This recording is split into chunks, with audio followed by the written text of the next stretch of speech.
This is Gavin Newsom, and this is Pod Save America's John Favreau and Tommy Vietor.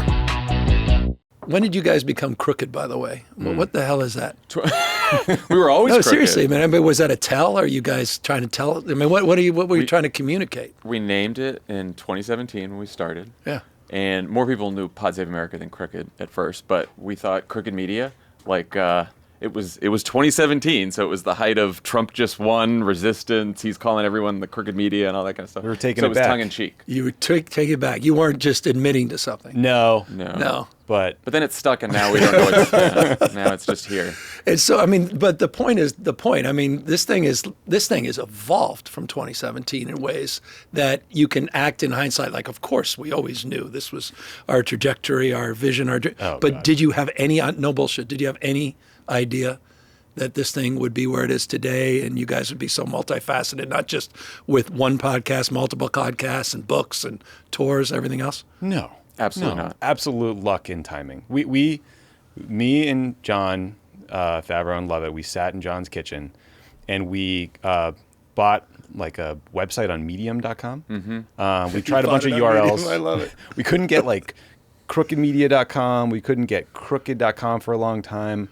We like got in a negotiation with like the porn king of Arizona. Yeah, there's some guy that URL. sold porn sites in Arizona that was going to sell it to you for crooked media, and how much? He wouldn't sell. He just wouldn't sell. He just wouldn't sell. He was passionate about the project. So we had to go crooked.com as our website. Yeah, or like get crooked media. Anyway, yeah. We rolled out like a Medium website in one show and called it a company, and just did like fake it till you make it for a while. We also had no money. And I remember we went to the Bank of America in West Hollywood, the three of us, and we were like, we'd like to open up a bank account. And they're like, okay, well, you need to put some money in it. And we're like, oh. So we sat there and we like wrote a $25 check or something. I think we had cash. Was that woman's name? Wasn't it like Olga or Helga or something? Yeah, she helped us. And that's how we started. No investor money, no nothing. I think John turned to us, he's like, I always sort of thought I'd open a joint account for the first time with my wife. Yeah, exactly. That is true. Were you guys drunk one night and you said we got some crazy idea, or we're just looking for a job, help wanted? What was it? Close. So Tommy and Lovett and I, like after the White House, had talked about how there's not enough progressive media, right? And so the three of us had been having that conversation. Then during the 2016 race, Bill Simmons reached out to me because we'd known each other. We both went to Holy Cross, and he said, "So I have this new site called The Ringer." And I want to do something about the 2016 election because we mostly do sports and culture and stuff. But would you be interested in doing like a podcast with us for 2016? And he knew Dan Pfeiffer too, and he was like, maybe you and Dan can do this podcast. So we started doing it, became popular, and then he's like, I could do two times a week. And then Lovett and Tommy were around, and we said, let's do it. And so then we started doing it with at the Ringer. And then when Trump won. We told Bill, like, look, I think we want to build something even bigger than just Pod Save America. And all the time it was called Keeping It 1600. We want to do something even bigger. And it's weird to build a progressive media company like under the umbrella of The Ringer. So we're going to go on our own. And that's what we did. Wow. And you guys are still doing early on side gigs and sort of hedging your bet? I lived in San Francisco. I was commuting down, crashing in his guest bedroom the whole time. We had a company together. We had a consulting firm.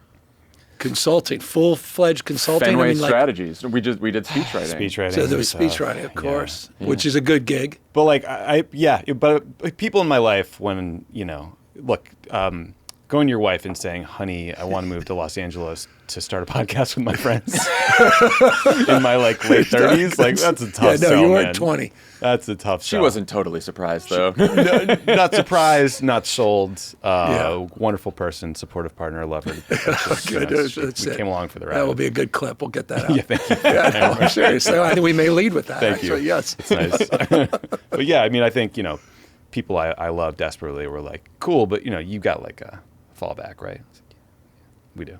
That was it. But you were all in. You just knew it was gonna. Yeah. Once we started Crooked, we realized that we had to move off of Fenway, and also I think we both had gotten we'd done it for 3 or 4 years. Yeah. I think we gotten sick of writing speeches for we had some really great clients. You also like end up working with a bunch of Well, you do companies. I imagine corporate stuff too. Yeah, the whole and that thing. stuff it's CEOs. really it is hard after you've been in politics to get really excited and exercised over some CEO who like needs a speech in 4 weeks. Yeah. And it's like, it's urgent. And we're like, it's not that urgent. I'll tell you urgent. Fine. State of the Union's urgent. Right, exactly. I also had this sort of weird, I don't know where it came from, ingrained belief that like I needed to be an adult now and graduate from politics, the things I did with my friend, and get a real job, right? I don't know why I thought that. And then throughout 2015, I'd wake up at 5 a.m. and like just scroll Twitter for an hour and a half or two before doing my job. And I was obsessed with politics. I could not quit it. It's interesting. And by the way, is Twitter the go-to in terms of just trying to, I mean, and it continues to be, right? I mean, objectively, X. I've tried Blue Sky. I have not. And it's just not, I get why people go there. I just think it's not fast enough. It's not updated enough with the news. There's not enough people there. So where else? I mean, it's interesting. Just as you guys prepare for your podcasts and you're just staying on top of everything, and you're of course making the news, which is a big part of the obvious part of your success.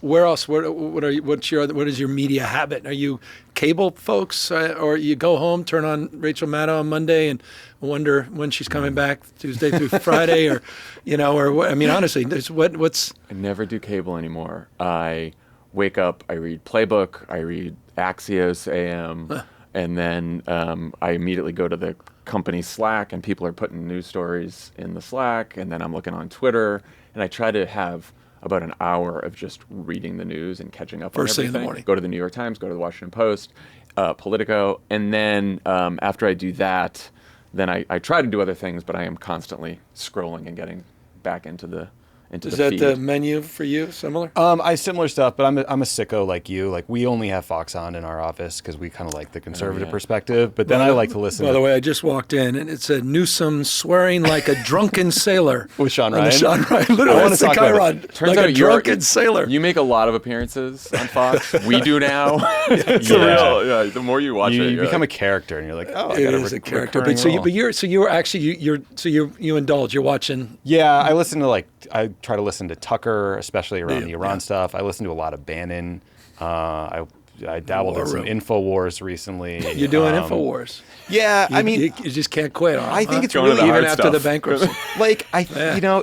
It's weird. It's Is it the Epstein thing that brought you back to the InfoWars? It was it's so much fun. It was Iran. Iran. Watching sort of hearing their arguments on things, I think is really valuable. And also, 100%.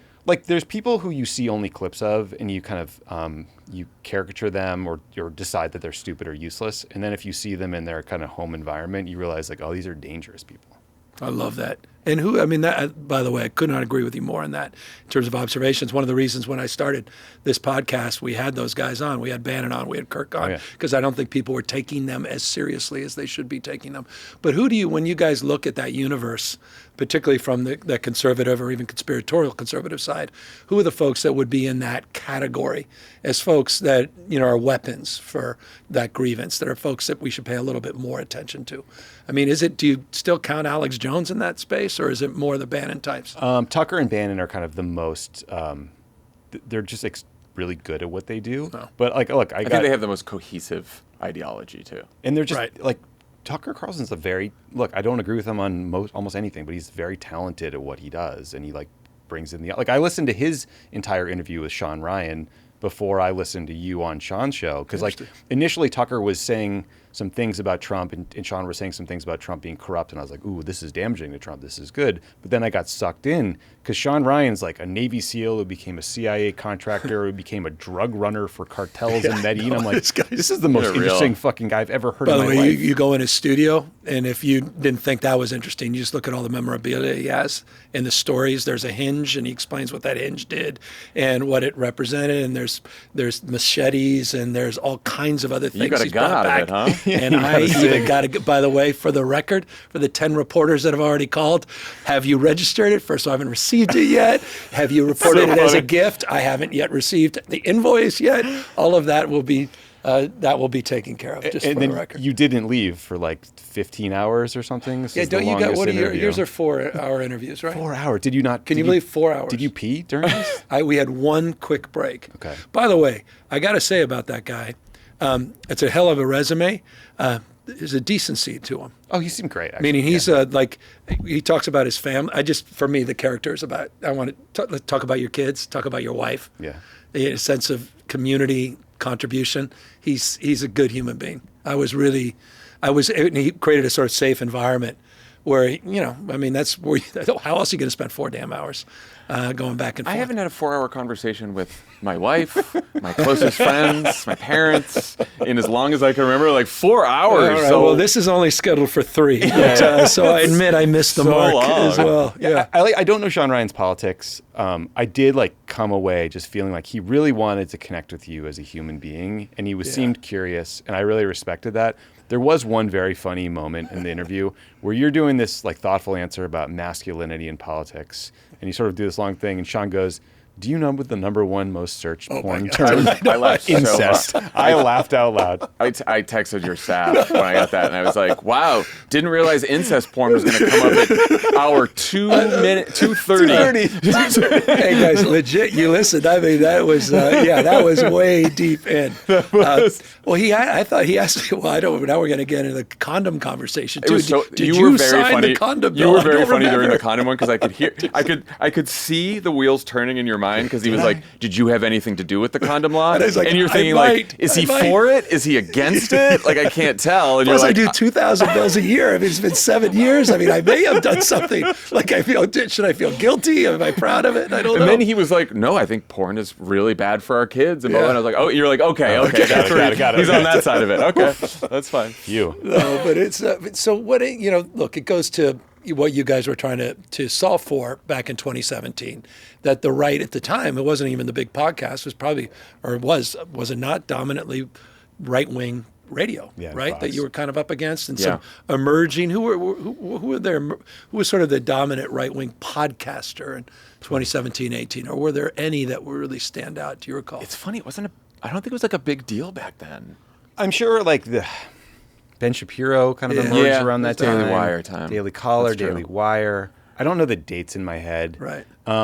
But yeah, I think those guys did a really smart thing. The right-wing donors invested earlier and helped them build infrastructure, and they all invested in YouTube early. Yeah. And built shows there, an audience there. There's something about the format which we stumbled into. We didn't plan this. Yeah. But we had complained to each other and anyone who would listen how cable and television interviews just they force you into sound bites because you only have a 5-minute hit. 100%. And so you just don't get to have those conversations. And before, at one point, Lovett and Tommy and I pitched a television show that was going to be like Pod Save America on TV before we did the podcast. And everyone's like, no. Well, every time we got did an it, HBO thing out of it, right? Yeah, that was just our podcast. Yeah. But then it was when we tried to pitch that show, it wasn't working partly because we're the conversations we want to have are longer than television executives would want to fit into a show. And once we started doing the podcast, we realized you get to have conversations that are more in depth, nuanced. People are more likely to be themselves the longer you talk to them. And you can sort of make the points you want to make without sounding like a fucking talking point machine. And was YouTube the weapon for you to really scale this? I mean, was it the visual? When did it become more of a visual medium than just online, just voice? There were some inflection points seemingly in podcasting. I think one of them was 2017 when there were a lot of OG podcasters who came along before that time, like Simmons and Mark Maron and lots of folks. But I think there was a lot of growth in 17, which got us, a lot of people's first podcast was us. We built a big RSS feed. We actually didn't invest enough into YouTube until pretty recently. And that was a mistake, and it's a deficit we're trying to build out of. But that just takes reps. I think we didn't even film until the pandemic. You weren't even filming? Because I remember there's a little, we have a Dan Pfeiffer on the phone and a picture of Dan because Dan's in San Francisco. And so we used to do that because Dan would just be on the phone. There was no, And then in the pandemic, we all started doing Zoom. And then I think after that, we were now we're going to do a whole studio and we'll do filming. What do you guys think is the biggest, I mean, if you look back at some of those early podcasts with you guys, what's the biggest change, perceived or otherwise, intentional or just happenstance, in terms of how you approach interviews versus how you approached them before? Have you become more or less fill in the blank. What? Argumentative, passive? Good question. You know what I've been trying to do is approach interviews thinking, what do I actually want to know from this person? And not think about it in terms of like, what is the audience going to need and want and be happy about? And I also think that I'm trying not to interview politicians like they are interviewed on cable. Yeah. Which I think I sort of automatically fell into when we first started doing it, because that's the example that you have. Yeah. And when you interview them like that, they're more likely to just give you the talking point stuff. And when you sit down for a while, then you get more interesting stuff. You break them down. And it's not even like, oh, you finally get news out of them that like their staff's going to be pissed about. It's just, like you just listening to you for 4 hours on Shawn Ryan. It was like I knew I got to learn more about you than I've learned in many other interviews. And it was just Jesus. And like not to blow smoke, but I don't think there's a lot of Democrats that could just hang like that for 4 hours. Like everyone's like, oh, Democrats going rogue, and it's like, well, not the wrong Democrat. You know what I mean? Like that's not going to help our case. Yeah.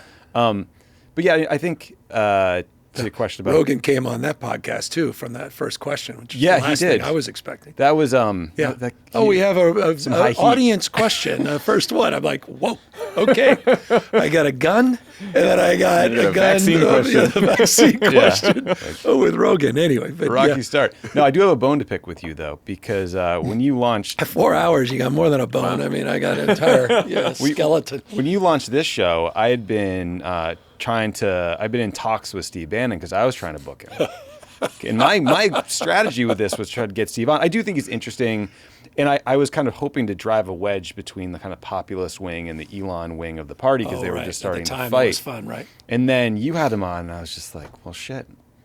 I can't do that now. I'm old news. You're old news. Steve's got you're a just got a derivative new, of this Newsom guy up Steve's north. got a new crush. I can't new even crush. talk to the A guy. new Yeah, crush. you started big with like Bannon and Charlie Kirk, and now you're at us. So Yeah, I don't know what happened. I had Dr. Phil the other day.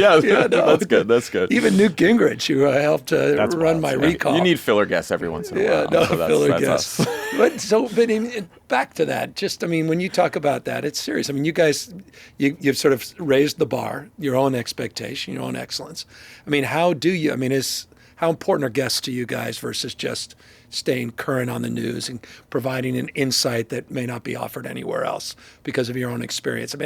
How stressed are you about getting a Bannon type or getting whoever's, getting, Jeffrey Epstein's, cousin on who would love to talk about who's really in the list? Booking Epstein would be huge. Yeah. Well, by the way, I'm told he's alive. Some say. When in doubt, some say. Yeah, the Fox, some say. tell. Many- Some say. Many people are saying. Yeah, some say. I would say that we spend the most time on the news portion of the show, which is kind of the first 3 blocks, because that's when you it just takes for me, it takes a lot of preparation to feel prepared and have something to say and to feel, to reduce my own anxiety about doing something. I just have to work until I feel comfortable. 100%. The guest, I think early in the show, we felt the need to go for names or electeds or to check a box in some way. And now it's a little more freewheeling, like what is interesting to the audience. And also, I think we were very much a democratic safe space, and we still are, and we're trying to think of ways to change it up. I had Glenn Greenwald on the other day on my foreign policy show, not someone that a lot of Democrats love, but has a really interesting perspective on freedom of speech, and we wanted to hear it. Yeah, I talked to Ross Douthat on Offline about his book on religion and the existence of an afterlife, which I would say our audience was a little like, what? What are you doing? But I was like, you know what? I read the book. I found it interesting. I want to talk to him. There you go. I also we are always going to be Democratic strategists because that was our life in the White House. And so each show I see as balancing a couple different equities. One is you want to make it interesting for people. The other is I want to give people good information and not just bullshit, and give them the details that they need. And then I want to make sure we are persuading people, either people who aren't persuaded who are listening, or people who are already persuaded who are listening but might be talking to their friends and family. And we sort of want to give them advice on how to convince other people to get involved in politics, to vote for Democrats, right? And so that's part of it too. And then we also want to be honest so that when, Democrats fuck up or do something that we disagree with, that we can say it and say it respectfully. You know? Yeah. When did you guys, obviously we talked, it's obvious to anyone who listens to you guys, but it's not just a podcast in a traditional sense. You've kind of, to your point, sort of built a movement. Book itself was about democracy, it's about civic engagement. You lead with action, not just complaints and gripes. You talk about what people can do to get mobilized, organized. But one of the things that's really been remarkable to watch is how successful you've been on the road in building out events. Was that always part of the original theory of the case? Was that sort of table stakes in 2017 said, yeah, and we'll do this and we're going to do big events? We didn't think anyone would show up. No. We had this amazing agent named Kevin Shivers who worked at WME, now is at, how about the name? Casey Wasserman. Sorry. Now is it, we had this amazing agent, Kevin Shivers at WME, now he's with Casey Wasserman, who was like, trust me, let me build this touring thing for you. Yeah. I promise you it'll work. And we're like, okay, buddy. And the first time we did an event, there were like folding chairs, and we didn't realize that we had to end the event, and Lovett had to run off at like hour 3 to go pee. And Governor Jay Inslee was on the stage with us, taking questions about light rail. And it was a late night in Seattle. It was a long show. We're definitely talking about the same Jay Inslee. Yes. And we slowly evolved and kind of figured it out. But what we noticed over time is that often the best shows were in red states because it turned into this little revival. I get it. Totally get it. I was just in South Carolina and did 7-9 events. And every time I'm in a red state, could be Alabama, Mississippi, was out there for Biden, specifically going to the red states on his behalf, intentionally not going to the blue states. And the state of mind there is just more of gratitude. Thank you for showing up. Exactly. Thank you for not turning your back. Arkansas was the same way. And so I'm not surprised to hear that. It didn't surprise me even with Bernie on the tour, saying, well, you're part in red rural parts of California or red parts of the states. Of course. Yeah. You're going to get that energy. Yeah. Well, because there's still, 20-30% of those red areas are still Democrats. Yeah. And those Democrats are starved. Yeah. Starved. For someone. But I also think that, what I've really loved about the touring is just, you spend too much time in a studio with just your co-hosts, and you do lose. What are people talking about? What's interesting? You don't get that just by looking online and looking on Twitter. That's a good point. And just being around people. I get energy from that. Yeah. And then when we go and do campaign stuff before midterms, and we go do, we knock on doors and do canvassing, and just getting to meet people and talk to them, it does inspire you, because you're okay, all is not lost. There's a lot of good people out there who care about this shit, and they want to know what to do. And Trump treats it he treats going to events like he's a comic on the road. Yeah. He tries out new material. He sees what plays. He comments back to them about how it's playing in real time. And he focus groups everything he does 100%. In that sense. It's interesting you say that because the whole new he calls me new scum. And he goes, audience loves it. Audience loves it. And it's just he says, so it's an applause. So he's like, hey man, I got to go, you got to go. It's my base. It's my base. Nothing, it's a way of him saying nothing personal. Sure. I'm like, really? Okay. Jesus, man. but it's interesting. I reflect on what you guys are doing, going back to Charlie Kirk. And Turning Point, obviously this weekend, and there was a sort of turning point as it relates to the Epstein stuff. We've danced around that a little bit. And watching Megyn Kelly, who's I think gone full mega. She's always danced around, but is now fully in. And Charlie, and of course Bannon and the who's who, just teeing off. But before we get into Epstein, what do you think of what Kirk is doing and how he's doing it? And are there cues, or are there lessons, are there concerns, or should be cautionary flags for Democrats? Should we be doing some of similar things, but from the prism of progressive politics? What's your sort of over-under on what they've put together? I think it's really smart and strategic. I thought it was interesting, for present day, I thought it was interesting that they allowed so much space for conversation about Epstein, because Charlie, to a large extent, I think, kind of trades his credibility for a seat at the table, right? Like he will be on Team Trump eventually, but he felt the need to let some air out of that balloon, and it was notable and not something Democrats always do. I think we sometimes suppress that's a good arguments, and we should do more of what they did. It's interesting. I will say what he's built is super impressive. It did help that he got a ton of like big donor and fossil fuel money early on, because they were kind of worried about libs on campus. Yeah. And I think we need to think about long-term infrastructure and party building like that.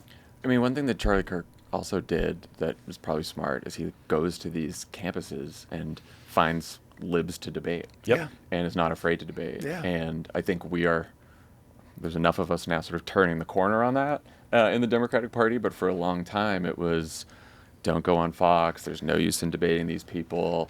And I get the reasons for that, but it's also like, if you can't defend your ideas live in front of another person who you disagree with, and who may be crazy extreme, but you disagree with them, and they've got an audience, and people are paying attention, and if you're one of the majority of people who don't pay close attention to politics in this country, Right. then when you hear one person's message, and even if there's filled with lies and all kinds of extreme stuff, and you just hear the other side is just talking to themselves, like, you're just naturally going to say, well, I don't know, at least they're showing up, at least they're debating. At least they're debating. It's interesting to me too, and we'll circle back circuitously a little bit to Epstein, but I did when I did that first podcast with Charlie Kirk. First of all, he was gracious enough to come into the studio and do the first one, and I made a comment that got a lot of blowback, including at home, because my son, quite literally, 11-year-old, was actually heard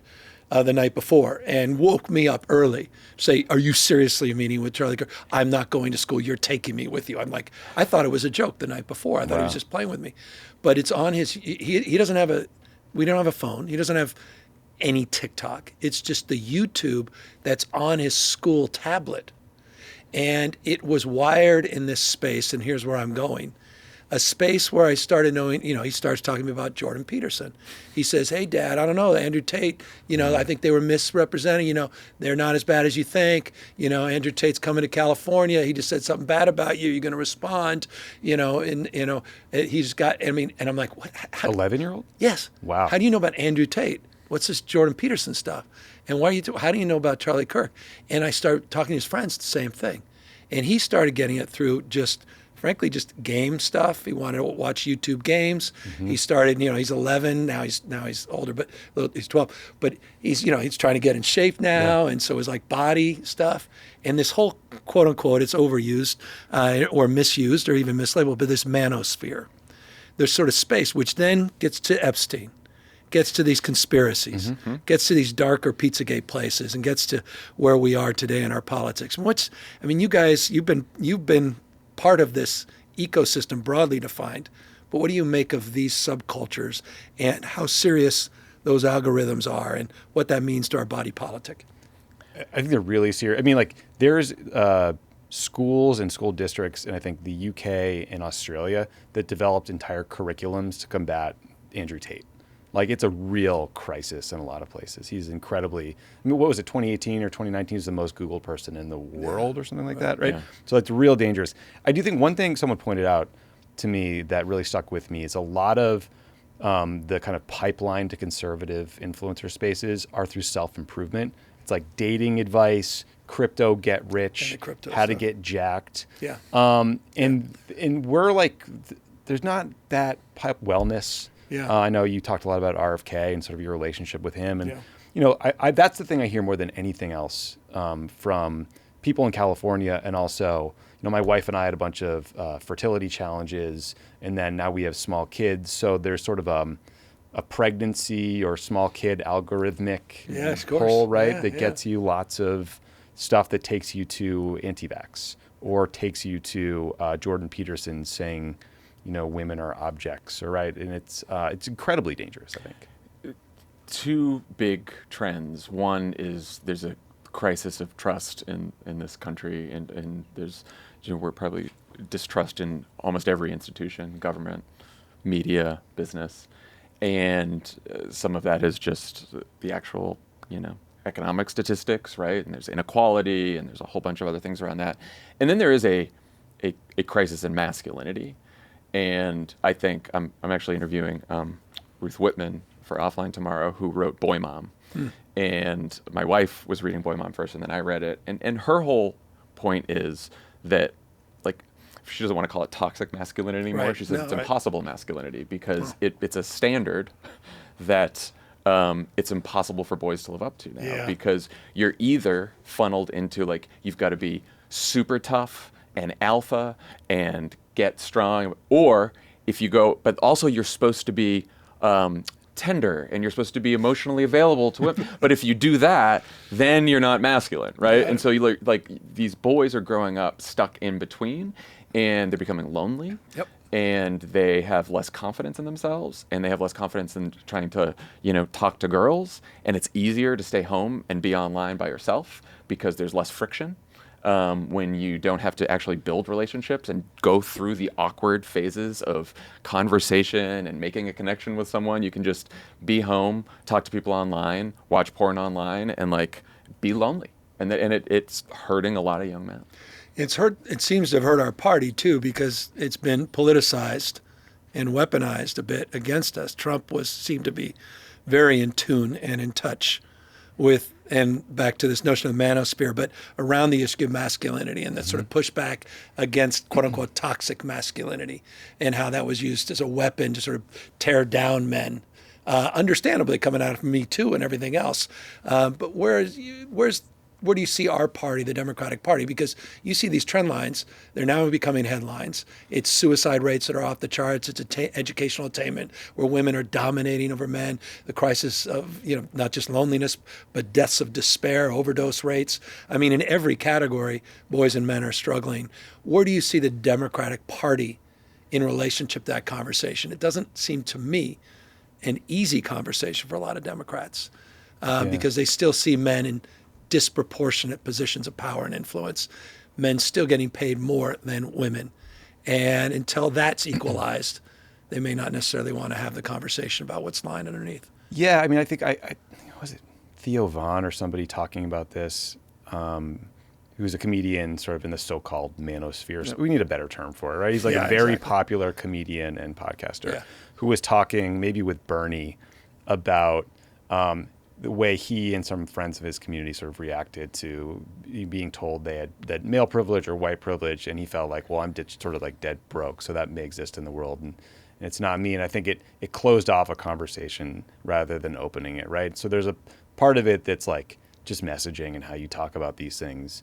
I think if you frame it the right way, people will listen to you. But then also, you talked about this with Shawn, like Trump is so malleable.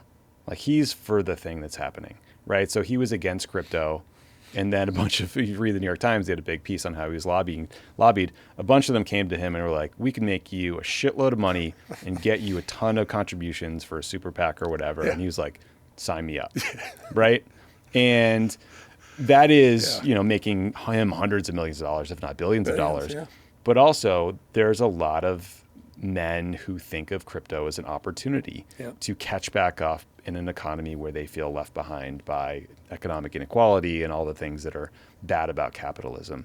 And like, I'm not saying that we should be super for crypto for that reason, because I think a lot of people get scammed and people get hurt. But it's like, how do you not sound like we're like you're going to poke your eye out with that thing to everybody, right? Like, and we're scolding them. I think the other challenge is we have to do more showing and less telling, and just more setting an example for young men, as opposed to like when you see the Republicans and they're like joking around and having fun, and then you hear the Democrats, and the Democrats are like, we have commissioned a study and we will find the young men in the wild and we will approach them carefully. Do not cancel the young men when you see him in the wild. It's just really, because it's just like how we are. We analyze everything. And it's like, just fucking be a normal person. Just be yourself, But the other big thing that happened is, of course, the pandemic. And you're seeing this within Gen Z. Like, there's two Gen Z cohorts now, and the ones who were graduated when the pandemic hit are still pretty Democratic, even the men.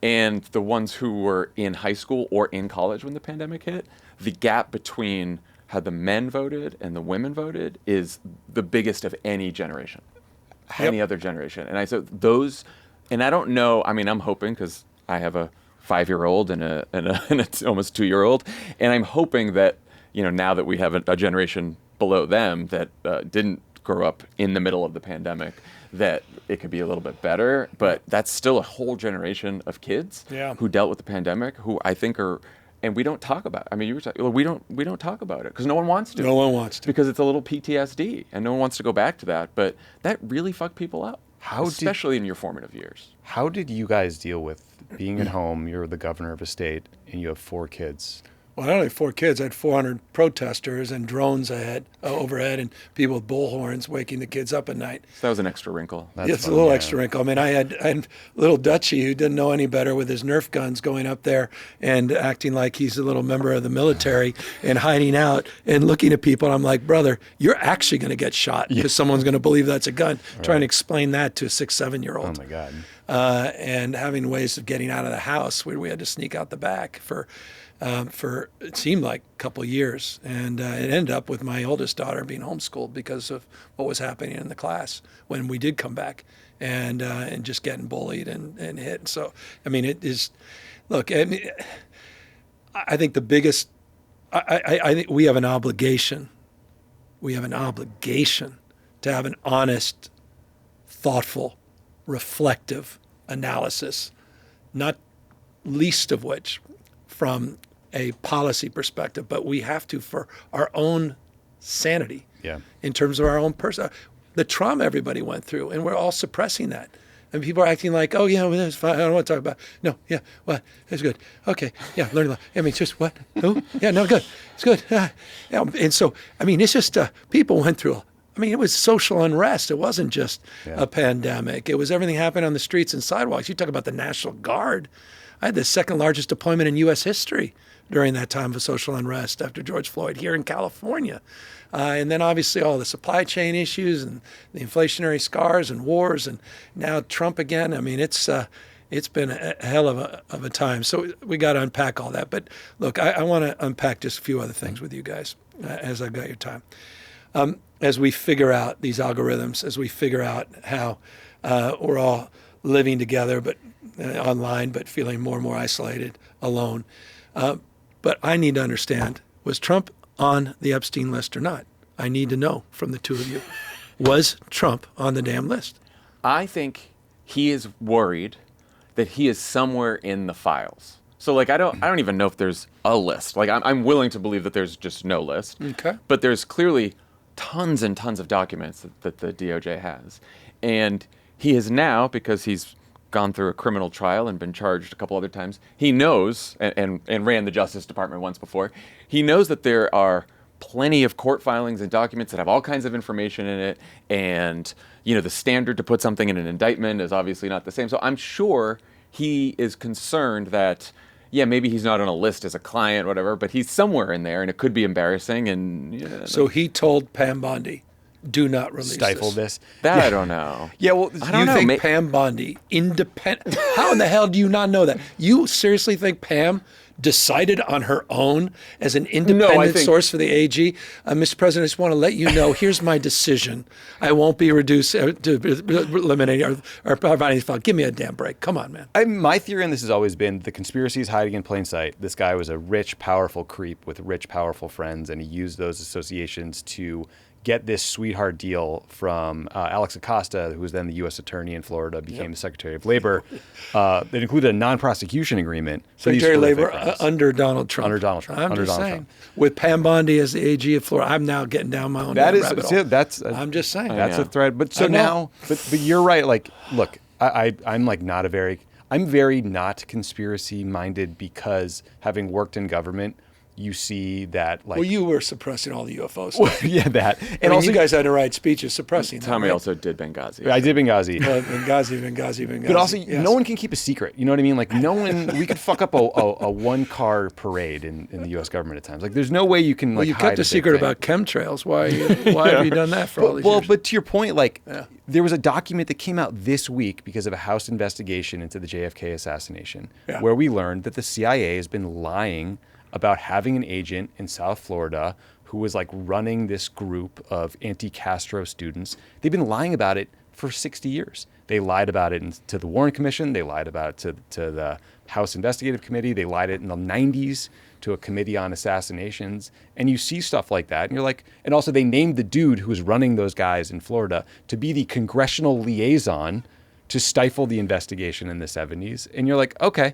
All right, so Trump I get is the on skepticism. Yeah. And so now you guys are lying to us about UFOs, and you had conversations with Obama. Tell the truth. Honestly, now. UFOs, if there I wish were I'd more to talked know about to us. UFOs, Yeah. You must have had obviously- conversations. obviously Tell Donald me Trump. you were sitting there. You guys are relaxed. Second term. Everybody won a couple martinis, and you're sitting there, and you go, "Come on, to the big boss. Tell the truth, man. What have you seen?" I had never been that What did he interested tell in the you? UFOs, but I wish I had. If there were more, Unbelievable. wouldn't Donald Trump have said something? He would not be able to shut his mouth about That's true. UFOs. Are That's you true. kidding? We would have gotten something from Donald Trump. Like Obama, no. I Obama don't know would if I keep the trust secret. you guys. but- I don't know. I really don't know if I trust you. But this is, I think, the thing I think people think out there about like classified information, which is if you have like a top secret clearance, then you can just go into like the secrets library and kind of leaf through. And like, I don't really think there's a deep state per se, but there are career people and there's a lot of inertia, and they're like not giving goobers like me access to the good stuff. Right. You know what I mean? had top secret clearance. I had never looked at any classified information. It's like I got edits back from the CIA and DOD on speeches, and they would sometimes just like cross things out with no redact. explanation. No and I was like, I explanation. guess I just have to take that.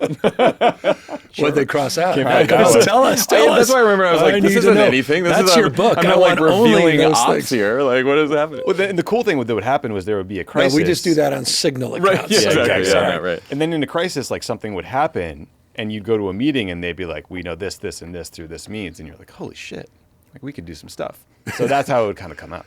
All right, so let's talk about what else came out. This morning, Donald Trump, as we do this pod, this morning, Trump allegedly talked to the delegation out of Texas and said, not dissimilar to him saying, find me 12,000 or so votes in Georgia. I need 5 Republican additional congressional representatives. We need to redistrict Texas. How serious a concern is that for you in terms of the midterms? As I mean, I this think guy it's returns to redistrict? I think it's a serious concern. I think that they also run the risk if they redraw the maps that if there's a big wave, that basically they're asking some Republicans to take on more Democratic voters in some districts. So it could backfire.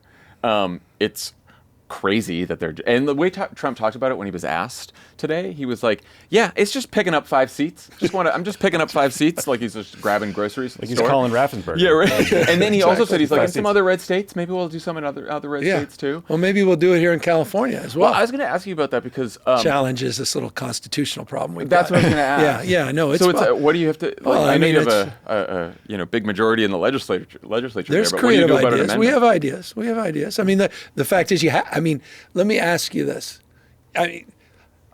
So I'm one of the few Democrats back in the day when we created the Independent Redistricting Commission, which I think should be the case in every state. I agree. This is ridiculous. This gerrymandering's outrageous. I don't like it on either side. And so I supported that. I remember doing that. I was mayor of San Francisco at the time when that initiative went forward. I think under Schwarzenegger, who was promoting at the time, was the governor. And I got a lot of grief from my own party for supporting it, which was interesting. But I think it's the right thing to do. That said, if these guys are playing by totally different set of rules in democracies in the balance, which you can start to go down that, it's not even a rabbit hole, and argue may be the case if we're not able to get some system of checks and balances in 2 years, particularly going into the 2028 election where they can wire a lot of things from that position of power and influence. Is it right for me to explore? It's a question for you guys. Is it appropriate for the governor of California to explore potential alternatives? It's absolutely appropriate, like to the extent that you can find a legal avenue to do it. Yeah. Right? Well, there's that. There's that. I mean, like, sure. But I mean, the John Lewis Voting Rights Act, right? That was going to create a national independent redistricting thing, and I think it's either national or not at this point. Yeah, That's how I am. Like, I agree. I am also for it nationally, but we're not. It's just like the results of Citizens United, right? Which is like, we can't unilaterally disarm in the face of them, exploiting these decisions and these weaknesses in the system. That I absolutely, but like kind of the like stuffy-headed question is, it's not like a moral question, but it's a question of yes, of course, we can't unilaterally disarm, and I agree with you, and I don't think we should. But there is a more nuanced question of like, what is the upside and value of presenting a message to voters that we're actually better? You know what I mean? And it can be like, we don't take PAC or lobbyist money. We believe in principle, or like we wouldn't do this redistricting thing because it's wrong. I'm not agreeing with the things I'm saying right now. I think like we have to win, right? You're very persuasive. I'm feeling very guilty right now. No, but like there is a question, like we need like a reform agenda. What is that? No, agenda? I'm with you, man. No, it's the worst part. You don't want to become them. I mean, they win if you become them. And they shouldn't implicate us into their just mischievous and illegal ways or immoral ways. I mean, this is hardly illegal. Now, the question for California, in terms of Texas, they have more latitude. In California, it's interesting. You go back, you could do a special election, so we can go back and do that and change the state constitution that created this. We'd have to move immediately. You could do 2/3 of the legislature, do it urgency. I could call a special election. And then you'd spend hundreds of millions of dollars, both sides weaponized. It'd be one of the, it'd be a big sideshow for everything going on. It would absorb a lot of resources, literally and figuratively. Or there are some other theories of the case, and that's what we're also exploring, that is relates to the Independent Redistricting Commission. It states in the Constitution explicitly that every census they will do one redistricting. It doesn't say what happens in between. And the legislature is then afforded some latitude in between. And that's a legal theory that a lot of legal scholars have advanced. And full disclosure, we're looking at. Now, I'm looking at it in the spirit, sort of the Stoics of, not becoming your enemy, mindful that I rather maintain the higher ground. It's a moral authority, not just formal authority. But when I look at the ground that these guys are leveling and the core tenets of our democracy, our republic, being literally taken down in real time, I'd be in peril of being judged not to have lived if I don't at least explore an alternative to save our country. It's the way I feel. I know it's a little romantic or a little overstated, bloviating, but I feel that way. I mean, if these guys are literally going to rig de facto the outcome in November next year, I can't just sit back passively, can we? Look, I think the way you are framing it and started to frame it as we first started talking about this, which is if you had your way, there'd be independent redistricting all across the country. And that is not the reality we live in right now. And now, before the midterms, they're trying to just pick up 5 seats. Like, that's just a reality that we're dealing with. And we're DeSantis is talking about doing, he says, well, we had an extra one there, we gave up. And they moved first on this. And I think if you were talking to, again, just a normal person who doesn't pay attention to politics closely and asked you about it, and you explained it that way, I think people would understand that. I think people would be like, well, yeah, it's politics, it's competitive, and you're not going to be able to like just sit down and take it because you like didn't want to dirty your hands on it. And you'd be like, look, it's a shitty solution. It's not the way I want to do it, but like the alternative is that they just redistrict everywhere they're in control and just steal a bunch of House seats and pick their voters everywhere. Yeah, and it's not that, it's the consequences of that are pretty outsized. Well, that's Jesus, also... you talk about your 2 kids, my 4 kids. Yeah. I mean, this is what kind of world do you want to live in? I mean, we're already seeing, do you guys, are you, and forgive me, like, sort of moving slightly off topic, but is this shock even you? Are you in awe of how much this guy has done in the first 6 months, the damage he's done, how aggressive he's been? Yeah, I mean, I knew there would be horrible things. I knew that, look, people held up mass deportations now signs at rallies, right? Like that part shouldn't have been a surprise. Sweeping up at random, seemingly, Venezuelan men and sending them to a transnational gulag in El Salvador where they're being tortured is shocking. Shocking to me. I think it shocks the conscience. I am constantly testing myself on making sure that I am not trying to exaggerate the threat and cry wolf, because I do worry that maybe even in the first Trump term, like I look back on some of the things that I said then and thought then, and I was like, did we reduce our effectiveness by taking everything to an 11? And now I really do believe, well said, man. Like especially around immigration. I mean, that stuff. And look, I was after this last election, I was out there saying, you know what, we should have taken the border more seriously.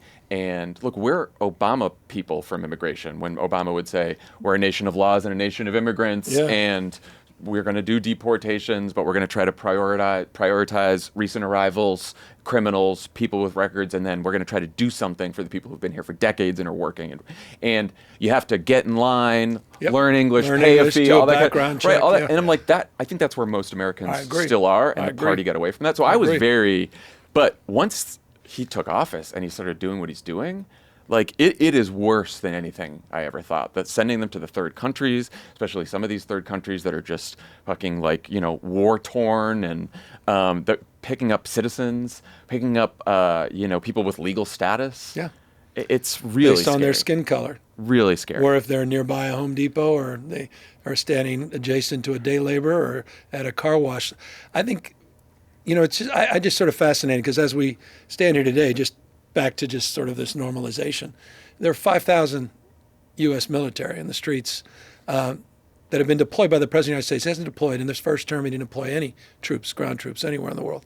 He hasn't deployed any other ground troops in the first 6 months. He's only deployed them in the United States, to the state of California and here in L.A., which just in and of itself is sort of remarkable and sobering to consider and think about. Almost 1,000 U.S. Marines, and federalized 4,000 of the National Guard, and people quite literally are being disappeared.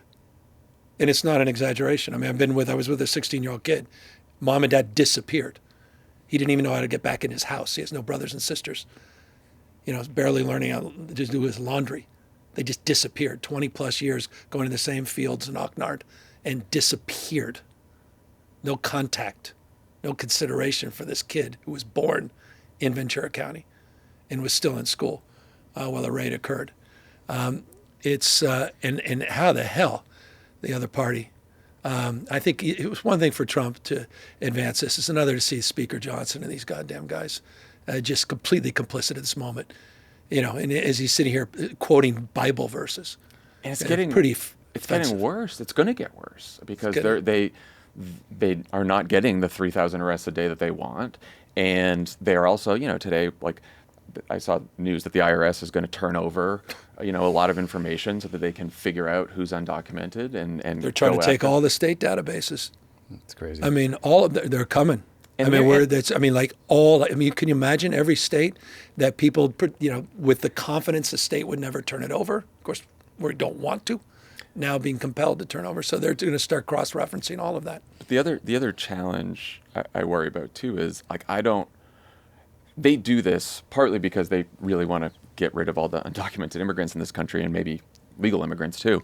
But they also want to spark a backlash from us. Like they want us to react. They want us to overreact. Yeah. And so when there are people in the streets, even if it's like a couple blocks downtown in LA, of course they love that. And they want it. So I'm also mindful, like I don't want to say anything that's gonna, but then I hear them, and like right before you came in, Stephen Miller was on Fox, and he was like, Gavin Newsom and Karen Bass, their rhetoric is, they are literally encouraging people to kill ICE agents.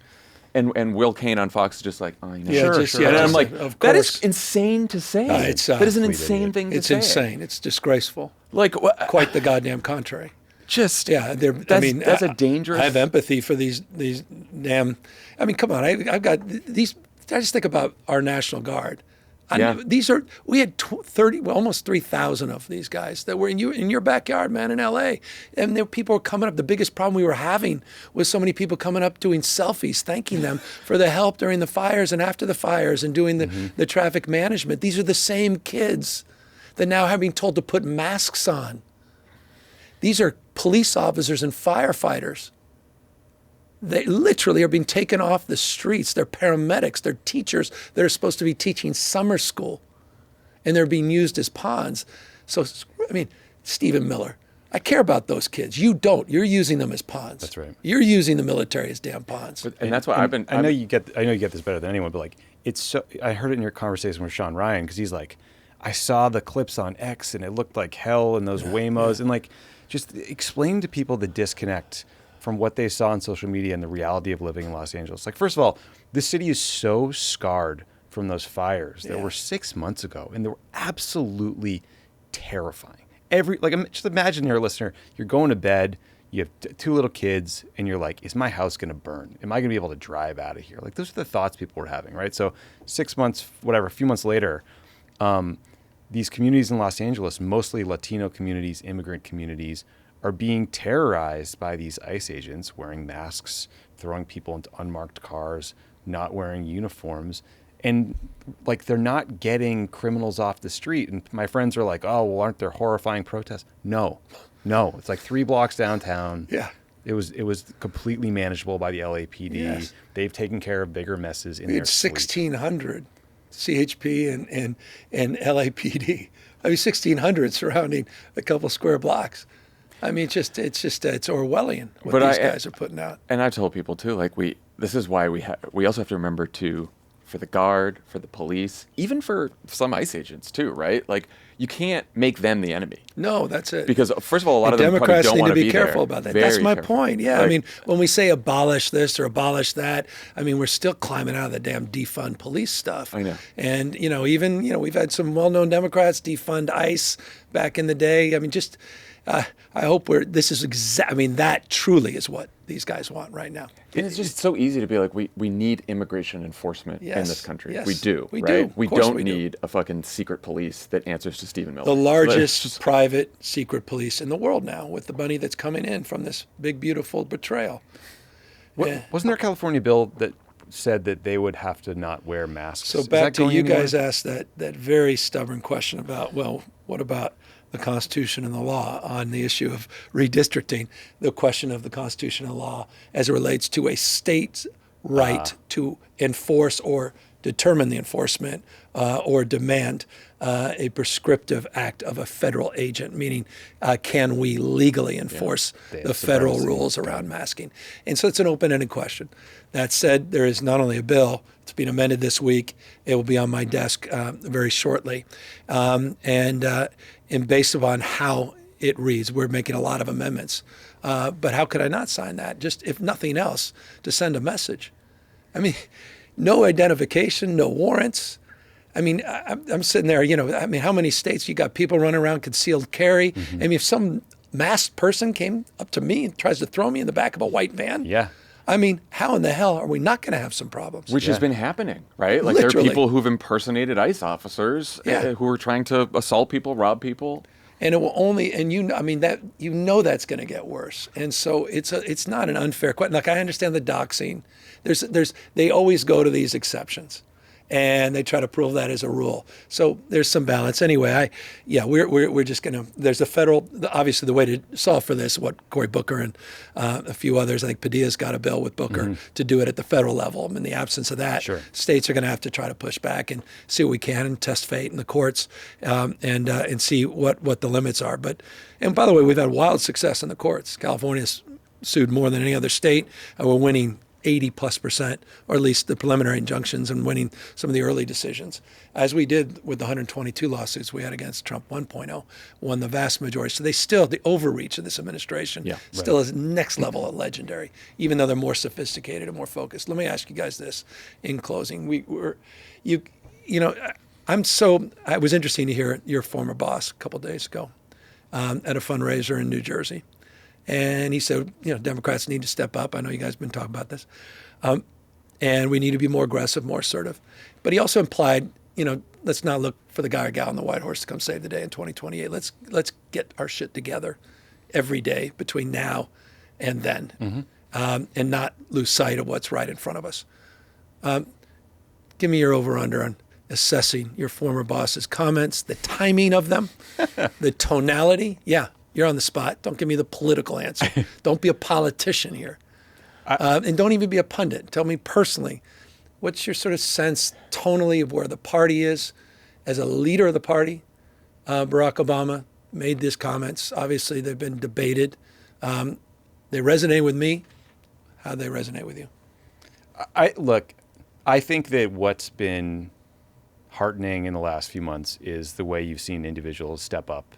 Different Democrats stepping up, right? Like, a lot of people have said comments to me like, I didn't really like Gavin Newsom, but I like that he's fighting. Yeah. And I think I might like him now, right? Like Chris Van Hollen going down to El Salvador, meeting Abrego Garcia. Like, I didn't know I was a big Chris Van Hollen fan, but now I am, right? So people are stepping up in ways big and small. One thing we're working on here at Crooked Media is we have a pilot program going where we're trying to encourage our audience that live in Arizona, Texas, and North Carolina to run for office at every level.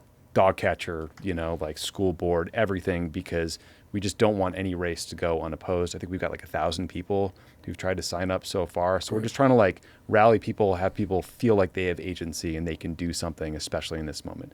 I think Obama's comments are right. I think he's also in a tough spot because a lot of people miss him. They feel like he's been absent. They want him to speak out on more things. I think it was especially complicated for him during the Biden administration because there's a bit of a fraught relationship there. And there were just, some issues that people probably really wanted to hear Obama on, like Gaza. He was just the wrong messenger. Like Joe Biden thinks that he is the Netanyahu whisperer and was not going to listen to anybody else on that. So I do think, like, would I love to see Barack Obama out there more? Yes. I think sometimes us political advisors, us hacks, I'm looking at John, not you, we get in a mindset where it's like you save your powder and you go out 2 weeks before a midterm, and that's how you win an election. And I think what Donald Trump taught us is he did constant care and feeding of this kind of media world, built their audiences, built his profile, built a brand for MAGA and himself, and that was more effective. And we need more of that, like kind of 24/7, 365 work. I think there's a few things going on with him. And, one of his comments, I think he said something like, we can't be, it's too much navel-gazing. Yeah, navel-gazing. And if you, again, we talked about this earlier, if you look at the news and you look at news about Democrats, it is inevitably Democrats talking about how to win back someone we lost and what do we do and what's the future of the party. So there's a lot of navel gazing, which we always do as a party, especially now that we've lost a second race to Donald Trump.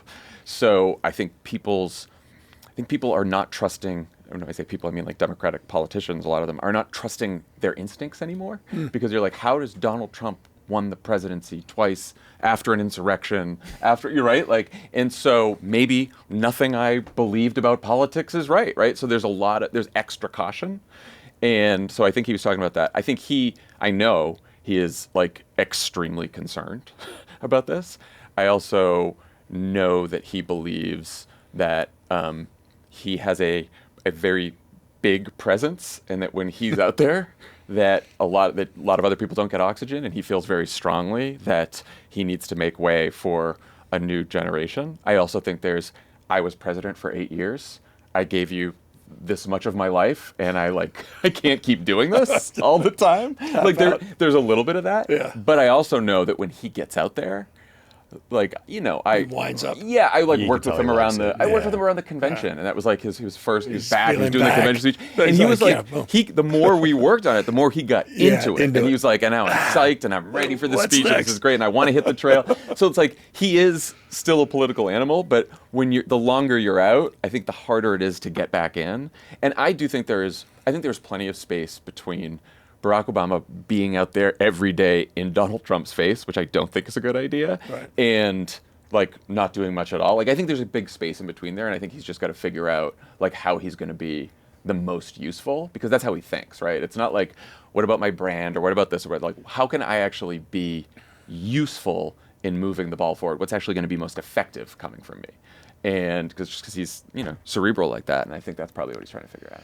Are you guys just your over under on 26? 26.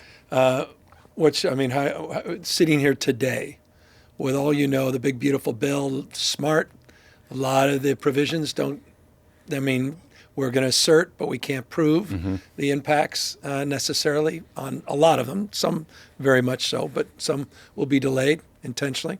What's your over under in terms of how we're going to fare? I will say on the bill, Tony Fabrizio, Trump's pollster, had a memo out today, and he found in most of the battleground districts Republicans running behind. He also tested the extension of the ACA credits and found that it is wildly popular to extend those credits. And that is going to start. People are going to start getting those notices this fall Right away. that their premiums are going to go We're up. expecting 2 million people to have premium increases on that just in California alone. 2 million. Wow. And we expect, based upon legitimate conservative prior experience, 600,000 people will drop out because they can't afford the premium increases. So just that alone. That's not the 3.4 million in California that we expect would lose under Medicaid or Medi-Cal, separate and above 600,000 just on that alone. So that's interesting, and I appreciate that memo coming out and that being illuminated. And and yet his suggestion is that Republicans should vote to extend the credits. Like we'll see if they actually do that, because it's sort of separate and above in the bill. But look, when we passed the Affordable Care Act, we owned everything that went wrong with the healthcare system. And guess what? Now they passed Trump's health reform. And they gutted Obamacare to give rich people a tax cut, so they own everything that goes wrong with the healthcare system now. Your premiums go up. You're pissed at your insurance company. Your rural hospital closes down. It's all on Trump, and then rich people get a tax cut. And by the way, you're paying more higher prices because of his dumb fucking tariffs, right? So I think I feel good about the midterms, but I also feel like Democrats need to, and I know a lot of strategists don't agree with this, but I think Democrats should talk about what they'll do if they have power again. And now you have to be careful because we win back the House and Senate. Basically, all we can do is stop harm. We can send out subpoenas too, but who knows if they'll even respond to the subpoenas. So we can't overpromise, but I think we can say, look, this is part one of a two-part step, a two-part thing here where we take back the Senate and the House and then hopefully take back the presidency. And then when we do that, this is our ideas. This is what we want to do for people. Well, let me end on that because now we're extending this one quick time because on that it's just so interesting. So I had Frank Luntz on my pod, and I had Gingrich, and obviously we're going to talk about the contract on America or with America or however you want to phrase it. And it was really interesting. Frank calls balls and strikes about Newt, and Newt obviously will toot his own horn, and it's just interesting the perspectives. But the potency of that at the moment was obviously outsized. The political utility of having an agenda, holding yourselves to account on the agenda, sort of scoring your own progress, and having some transparency. It wasn't just that as a document, as a weapon to get into power, but how they actually utilized it. Is that something the Democratic Party should be working on along the lines of what John just said? I mean, yes. Right now. Yeah. Yes. I think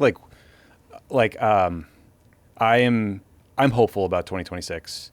I feel like you kind of have historical trends, and also the thing I'm really watching is just inflation in prices. And the tariff stuff, it has not bit yet, but none of it makes sense. We're putting a 50% tariff on Brazil today because we think Bolsonaro, who tried to stage a violent coup. Bolsonaro is a national security. It's a national security emergency that was necessitating a 50% tariff, right? So none of this makes sense. He's not addressing costs. That's what people really care about, and I think that'll bite him in the ass. I hope. Healthcare stuff, maybe we'll figure out if we can sell that. But I think Democrats have done a lot of work trying to figure out what went wrong in the last election. Media, podcasts, hey, it turns out Biden was old. We haven't done a lot of work. Us too, by the way. We're guilty. Yeah, we've been doing it. Right. We haven't, but we're not the party. We haven't done a lot of work on ourselves. How do we fix our brand problem? How do we make? You think you didn't like the 27% in March, and then the NBC poll? Oh, yeah. What? At least we got 27%. I mean, it could have been 25. Could have been 2. Could have been 2. How do we become a party that people want to? First of all, a movement people want to be a part of that is fun and inspiring and exciting, and also just policy positions that get back to first principles, like anti-war, for working people, ethical, right? What's our reform agenda? Yep. And I think whether it's a contract for America or a policy proposal, there's got to be an alternative that you can turn to that isn't just Trump bad. And thinking back to the 2020 primary, how many fucking debates did they go into the minutia of Medicare for all proposals? Implementation. Right, which was what we do. Imagine if instead of arguing about this, we were just what's a big goal that people can grab onto, right? Which is, Trump has done that. Mamdani did that in New York, right? What if we just said all right, no one ever has to pay over 10% of their income for healthcare? And we're gonna government. It's going to be a mix of credits, government expansion, whatever. We're going to figure it out. That's our goal. Everyone who works should be able to live in a house and never be homeless. That's it. We're going to figure out where to build more houses. We're going to figure out rents. Like, I just think that we get into the policy details of like how we're going to get it done, and we need to be more like, here's a big goal that people can grab onto, and it's a good contrast with them, and then just go from there. I love that. And just to close the loop on this, who does that? I mean, you say it through the prism of, all right, presidential aspirants, and they're all putting out their damn white papers, and they're trying to shape the party conversation. You have the sort of DLC version of this, and the Bruce Reed folks, and Fromm, and we need a version of that 2.0, community opportunity responsibility type agenda that can frame broadly those values, and then we can back into them. Is it Nancy Pelosi working with Jeffries? Is it Ken Martin? Is it state Democratic Party parties? Is it Mayor, this or governor that? I mean, who is it?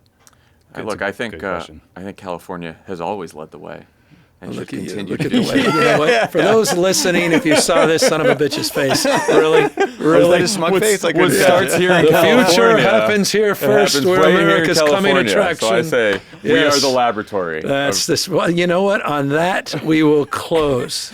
To all you listening from the great state of California. It's been my honor. This was really fun. Thank you for having us on. I like having you on the other side of the table. Honestly, I love it. It's great. Thank you, guys.